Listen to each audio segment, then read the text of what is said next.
In this video, I'm going to tell you exactly how Bolton embarrassed Oxford by 5-0. Let's go. Of course, it finished Bolton 5, Oxford United 0. The XG was 1.77 to 0.33. With so many talking points, I've broken this video down into 3 sections that we can then explore in more detail. The first one is just how good were Bolton Wanderers. The second is just how bad were Oxford United. And the final point, Des Buckingham. Where does this humiliation leave him as Oxford United head coach? All of that and so much more discussed in this video. Let me know in the comments down below if you watched the game. Of course, it was on national TV, so no hiding. Give me your thoughts in the comments down below. I'll be replying and responding to all of those as per usual. Please leave a like and subscribe too if you do find value. Let's begin. Let's start with Bolton Wanderers, because as much as Oxford were pathetic, they were incredibly unplayable, and for me the best team I've watched this season so far, so they deserve the credit and we'll begin with them. When this Bolton side play, they destroy, and they did destroy Oxford yesterday night. When things have been difficult for Evatt this season, it's when they've been maybe a little bit lethargic and quite passive with that control that they want. Yesterday, every piece of build-up was done with purpose and a deadly conviction. The tempo of the game was completely on their watch. Oxford were passengers and reacting, or failing to react, to every plan that Bolton had up their sleeve. And you can see that when looking at the graph brought to you by SofaScore. It represents the game momentum. It's very one-way traffic. I mean, it's one of the most one-way graphs you'll see all season. We use these for the roundups, and look, it is terrible from an Oxford perspective, but for a Bolton point of view, create me a graph that represents Ian Evatt's ideal footballing principles. I mean, here you go. The first half was slightly more broken up with Oxford's work out of possession. Even that's a stretch. The second half, though, it was one-way traffic, and they managed to sustain intensity, and a great intensity for about 30 minutes straight, which shows one hell of a mentality. Bolton finished the game with 64% possession, attempting 224 more passes, completing 230 in Oxford's half. They probed, stayed relentless, and played Oxford totally off the park. So to the tactics board we go. What I've done to get a better feel of the game is I've mirrored both sets of average positions. Initially, it tells us quite a lot. We'll come back to it later. It's not great viewing for one team in particular. But first and foremost, let's chat about wing-back success and the success of Bolton's wing-backs. We know with this setup, they do play with a left wing-back and a right wing-back. Yesterday, that was Cogley and that was Ogbeta. They're wing-backs, but when they play like this, they are pretty much left midfielders, right midfielders, probably even a left winger and a right winger. They're so advanced, and it's made even more prominent, I think, when we are playing as deep as Oxford were.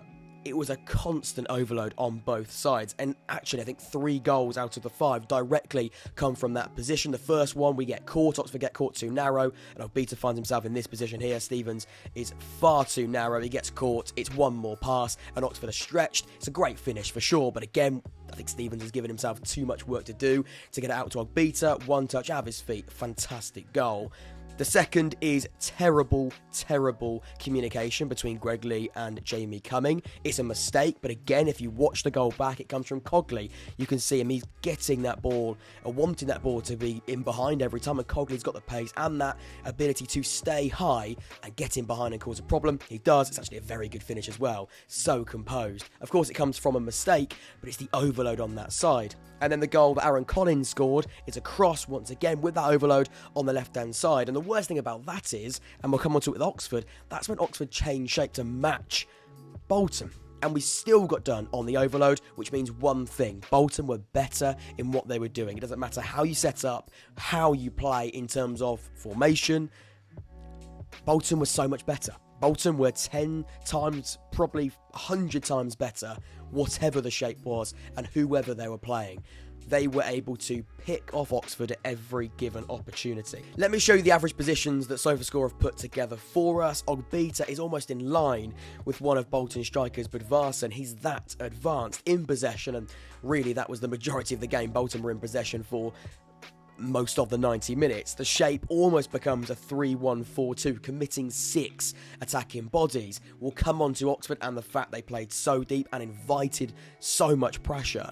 But when you're playing with 6 attacking bodies, it was a suffocation. With the comfort of Toll and Jones operating as wide centre-backs behind Ogbeta and Cogley, it gives them a lifeline if they need it, and they definitely didn't, and it gives them that freedom to stay in that advanced position and pin Oxford back in the wide areas and be as creative as they want, to be quite honest. The second thing I want to highlight with Bolton is the use of their front two, and they've got quite a lot of unavailability through injury in their striker options, but Budvarsson and Collins, they started this game, and I was so impressed. Together, they complemented each other very well. It worked, and you can see the average positions. Budvarsson is dropping deeper, and I thought his link-up play was really good. If you look at SofaScore, you look at FOTMob, whatever you want to use for your statistics, he probably won't get the justice he deserves. I actually thought he was good, and sometimes the eye test is better than those numbers and those metrics. I thought Budvarsson was very, very good. He dropped deeper. He was quite subtle in the way that he did, went about his work and did the job he was required to do, but it was very, very effective. We knew that Budvarsson wasn't going to be that player that's going to get in behind. He's that player that can link up, come deep, and be almost that transition and that cog in the machine to transition from midfield into the attacking third. And Collins is that player with the pace and the ability on the ball. He can get in behind, but also take players on as well. Take a look at the average positions, but also take a look at the heat map and the personal heat map of Budvarsson. This clearly shows that he maybe isn't operating very often in the box. In fact, it tells us he touched the ball twice in Oxford's box. In fact, we speak about his link-up play. I can tell you he made 5 passes into the final third, and for a striker, that's a very, very good number. We've looked at the back, we've looked at the front line. Now let's chat about the heart of this Bolton team. Homer was slick, skillful, great at driving powerfully with the ball. Thomason was physical, defensively strong, doing the dirty work. Didn't notice him too much, but in a good way. He was doing that work you don't need to notice, but very, very good in possession. But Josh Sheehan, the man was a joke. He was an absolute joke. We talk about dictators of the game. He ran the show and his socks off as well. His work rate, intelligence, technical ability, it was a sight to behold and a sight that Oxford couldn't get near. Take a look at his personal heat map on the screen now. He was absolutely everywhere, picking up the ball in a deeper position, driving, creating and controlling every aspect of Bolton's build-up. The distance covered was, and I don't know the number, but it must have been ridiculous. As well as his 2 goal involvements, he accumulated the second most touches out of anybody on the pitch. 8 passes into the final third. More on that later because we compare that number to Oxford's entire midfield. Shocker. I mean, it's a shocker, and again, we'll chat later. The highest number of chances created on the pitch, and at every attempted tackle he won. Some would call it the perfect midfield performance. Both the eye test and the metrics don't lie. He was the key to Bolton's success last night. The elephant in the room then, just how bad were Oxford United? In short, very bad. I'd go as far as to say it was woeful. Defensively terrible as a team, but also individually the mistakes are horrid. The midfield was non-existent and comfortably lost that battle. And going forward, there was nothing. I mean, very literally nothing. Let's head over to our tactics board and break this down. It's not great viewing. It really is not great viewing, and it's not going to make for great conversation. But there's only one place to start, and that's the state of that average shape. Look at it. Look at the state of that. It is pathetically deep. And those are the average positions. That's not just one attack. That's not just one part of the game. That is the average over the course of the match.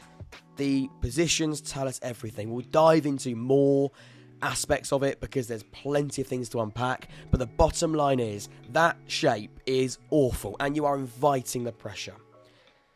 We were pinned back and suffocated for 90 minutes of football. It felt like a simple training drill of attack versus defence. Oxford was so focused on defending that we just invited waves and waves of pressure that we couldn't cope with. I think it's pretty clear Oxford are going to be a transition team under Des Buckingham, looking to hurt teams on the break, and we've seen that work well.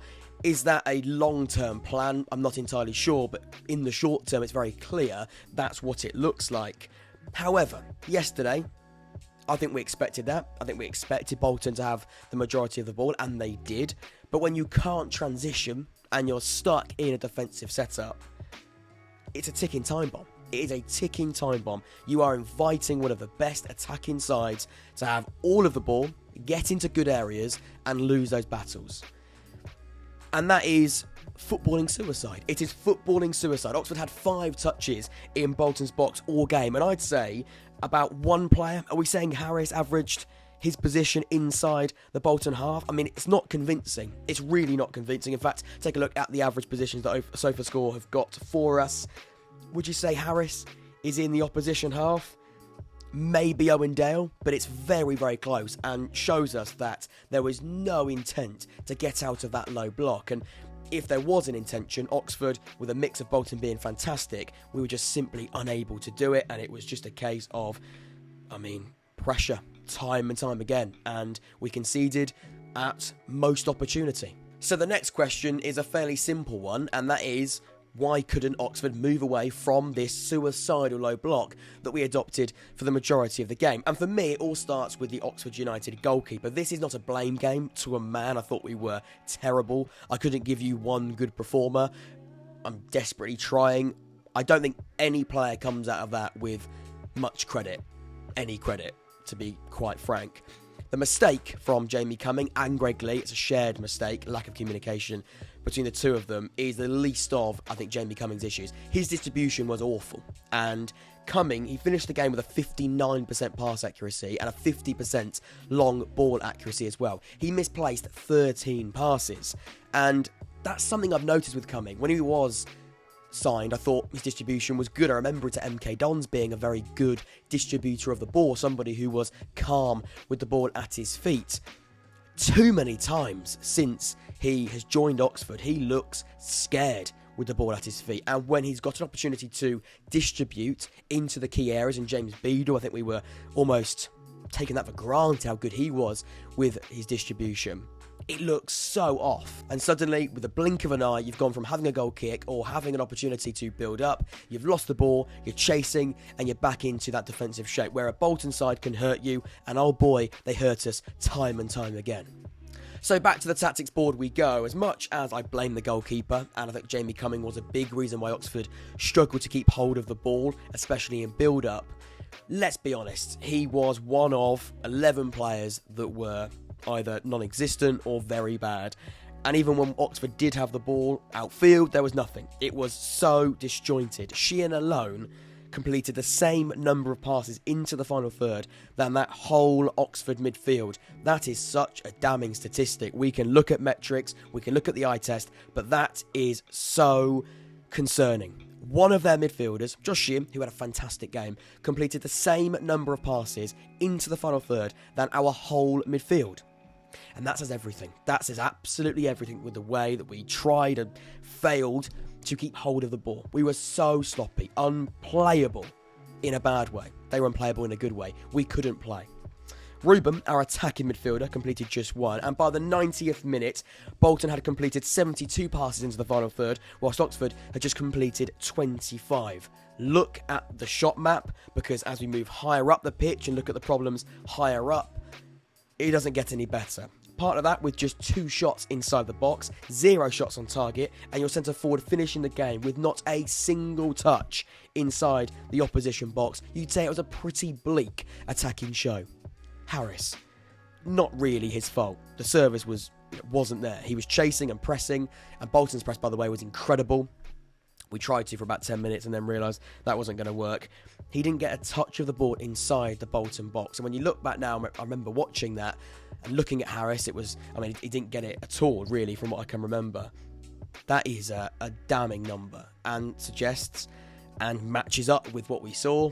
Oxford were useless when heading into the final third. When we looked at ways that Oxford could hurt Bolton pre-match, it was the wide areas. Murphy and Dale have been in great form recently, and you felt on the break, if we're going to play in this transitional sense, you would soak up pressure and then go with the pace of Dale and Murphy on the break. And of course, Harris is quick too. You've got midfielders that can find those players, and they have done that in the last couple of games. Pompey, we went there, and we're effective in that way. Murphy and Dale had 55 touches of the ball together. I can tell you, Bolton's Ogbeta, their wing-back, he had the same number as that. He had 55 alone, so more than both of our wingers combined. And of course, that says quite a lot. It says that they didn't get the ball, for one, and we couldn't be effective in our most dangerous way. And again, I mean, look, we made it more difficult than it needed to be. We were useless. Bolton were exceptional. But the little things, we made it so tough. And again, when you look at these average positions, Dale over here, he's so narrow. Murphy is so narrow.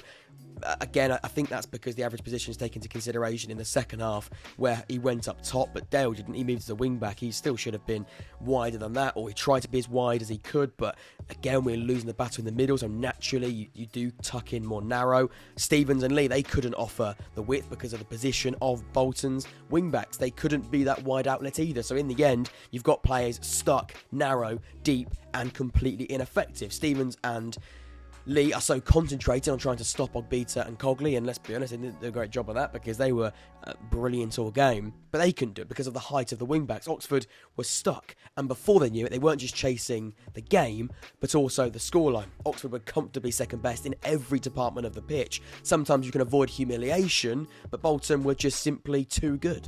So, the final section, Des Buckingham. Where does this leave Des Buckingham as Oxford United head coach?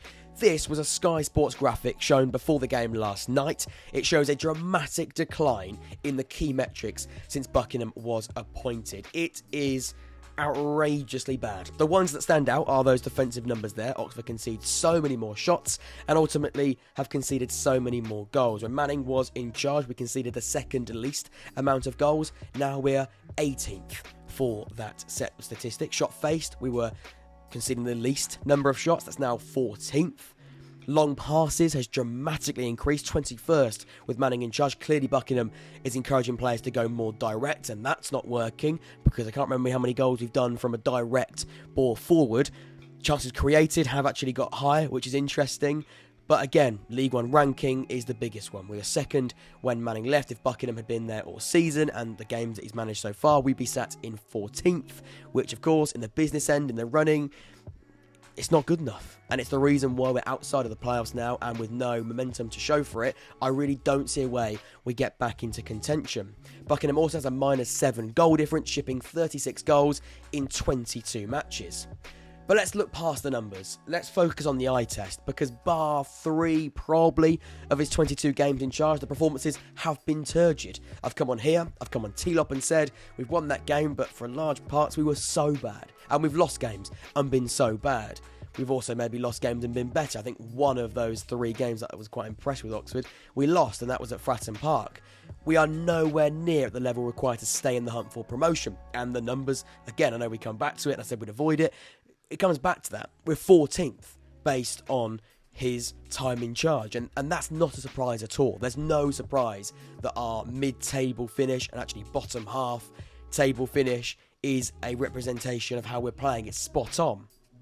Look past principles, tactics, style of play, game plans. The basics and non-negotiables should be a minimum. And far too many times, and I'd say yesterday, every time, they were non-existent. The body language was grim.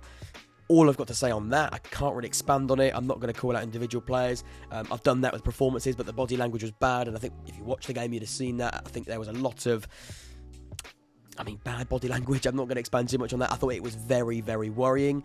And football fans aren't stupid. They really aren't stupid. Buckingham lost a lot of support last night. Beyond the scoreline, whoever plays, whoever's fit, a failure to compete, win second balls, and show any intention to go at a team is not acceptable. And yesterday was not acceptable. That's the best way of describing that Oxford United performance, I think. Let me know in the comments below. All the credit to Bolton. They were fantastic. They were incredible. They blew away a terrible, terrible Oxford United side. Until next time, I've been Jack. This has been the Jack Ward Football Podcast. If you did enjoy it, please make sure you leave a like and subscribe. Until next time, I'll see you very, very soon. See you later.